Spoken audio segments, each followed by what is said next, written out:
নগরকান্দায় ঐতিহ্যবাহী রথযাত্রা মহা উৎসবের উদ্বোধন করলেন পররাষ্ট্র প্রতিমন্ত্রী শামা ওবায়েদ ইসলাম।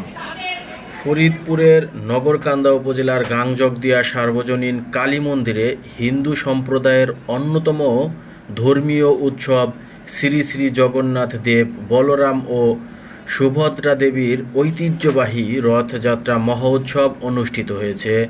বৃহস্পতিবার ১৬ই জুলাই প্রধান অতিথি হিসেবে উপস্থিত থেকে রথযাত্রার শুভ উদ্বোধন করেন মাননীয় পররাষ্ট্র প্রতিমন্ত্রী শামা ওবায়েদ ইসলাম এমপি। এ সময় তিনি বলেন, বাংলাদেশের সকল ধর্মের মানুষের সম অধিকার ও ধর্মীয় স্বাধীনতা নিশ্চিত করতে সরকার কাজ করে যাচ্ছে।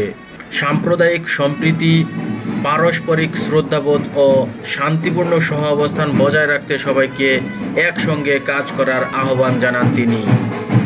রথযাত্রা শেষে নগরকান্দা উপজেলা পরিষদ হলরুমে স্থানীয় সরকার প্রকৌশল অধিদপ্তরের এলজিইডি এডিপি বরাদ্দের আওতায় দুস্থ নারীদের মাঝে সেলাই মেশিন এবং শিক্ষার্থীদের মাঝে বিভিন্ন খেলাধুলার সামগ্রী বিতরণ করা হয়।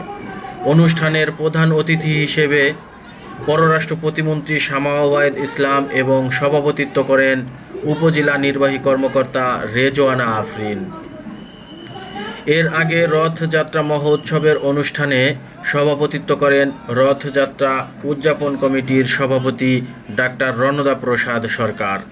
অনুষ্ঠানে প্রশাসনের ঊর্ধ্বতন কর্মকর্তা, জনপ্রতিনিধি, রাজনৈতিক ব্যক্তিবর্গ, সুধীজন এবং হিন্দু সম্প্রদায়ের বিপুল সংখ্যক ধর্মপ্রাণ মানুষ উপস্থিত ছিলেন। অনুষ্ঠান শেষে নগরকান্দা রিপোর্টার্স ক্লাবের পক্ষ থেকে মাননীয় পররাষ্ট্র প্রতিমন্ত্রী শামা ওবায়েদ ইসলাম এমপিকে ফুলেল শুভেচ্ছা জানানো হয়।